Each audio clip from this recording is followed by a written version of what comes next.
Champion at San Miguel? Yes, nag-champion kami. Related ako. Yes, actually, this was planned a month ago or a week ago. Talking to LA, may taong yun. Biniro ko siya after winning the gold sa Shaba. I said, pwede ka na. You know, doon nag-umpisa yun. Everybody knows he's a very intelligent guy, very smart, team leader. So I think we're not expecting that much, but for sure he'll be good as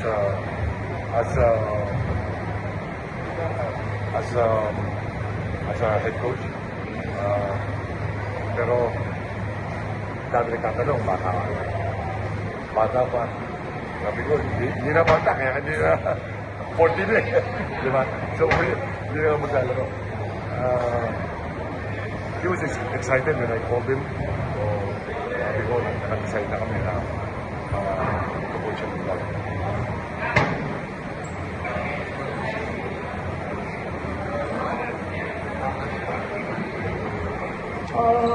May manager na kami doon, no? Nandun pa siya, may contact siya sa amin doon December. So, it depends on the coach. Parang nasa sa coach yun. So, parang si George Garner, nung pinalitan ni Leo, sabi ni Leo, okay siya nandun si George. Okay. Pag sinabi niya, okay si Tito, okay. Pag hindi naman, let's give him a free hand. Pag may dala sa LA ng tatlo, dalawa, isa, apat, na head coach, na assistant coach. We need to absorb it and baka may kailangan tayo alisin. Dahil kung hindi natin alisin, isang basketball team na yun. Kung bakit dumami. Diba? So, ganun naman ang parang piloto yan eh. Kasi mga piloto, gusto nila yung nasa kanan nila, assistant nila, yung kakatiwalaan nila. So I think, knowing LA, he's gonna bring his assistant coaches and coaches staff.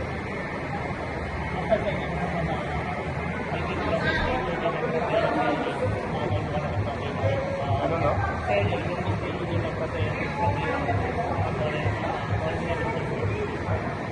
Kung malaki bagay wala sa LA, oo naman. Sabi ko, ulitin ko, LA is a leader. I hope the Never fans can understand LA Magnolia is moving to Magnolia as a head coach. Hindi naman habang buhay nandun tayo. Like Martin Diwa, JJ, after that, ito. At least makikita pa nila yung idolo nila na sa PBA pa rin. Ibang capacity lang. But hindi naman pwedeng habang buhay nandun tayo, we have to move on.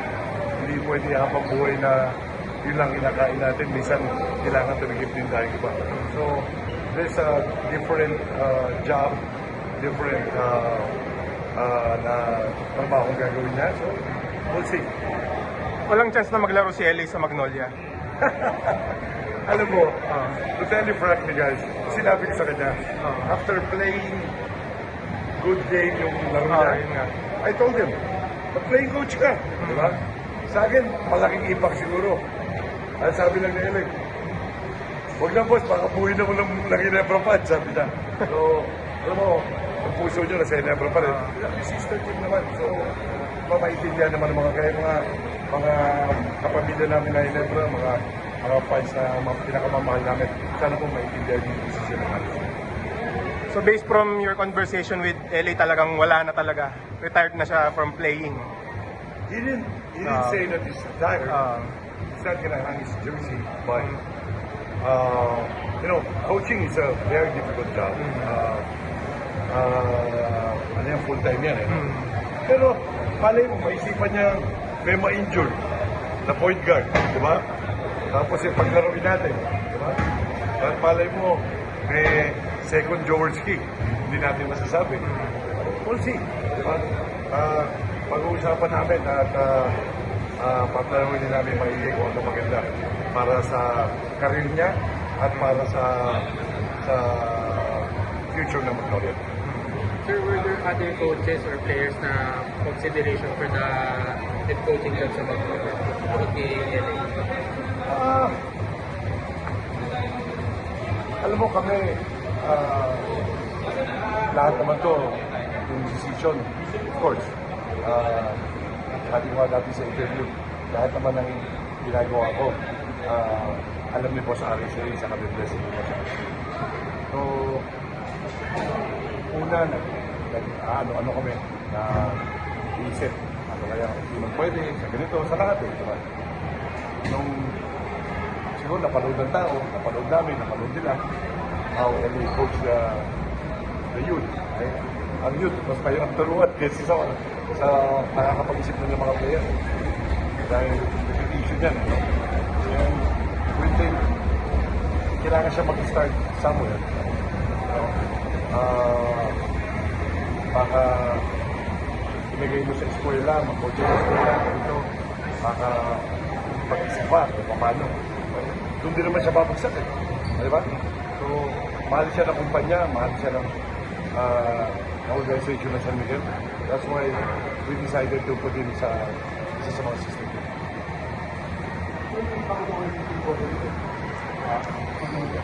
Nag-retire na si Gobrene nung actually nung last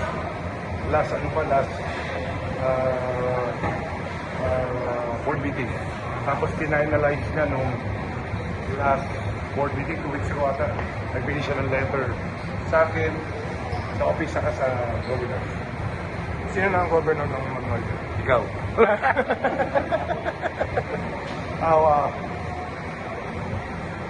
I-announce ko pa lang sana sa Wednesday sa board.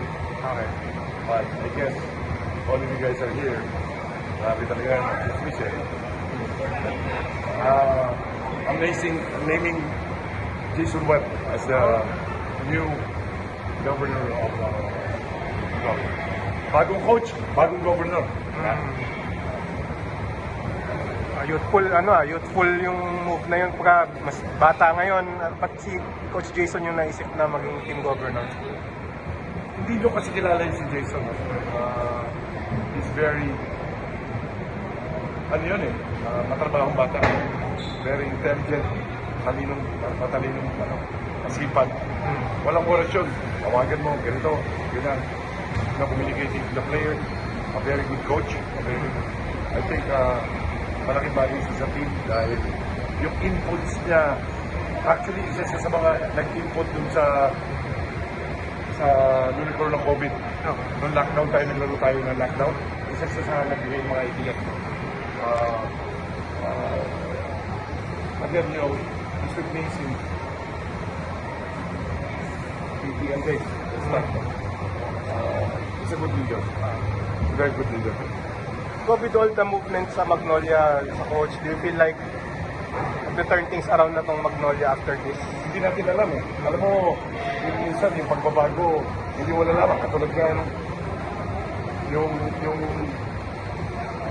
nangyari sa mga trade ng Magnolia. Hindi na maganda, di ba?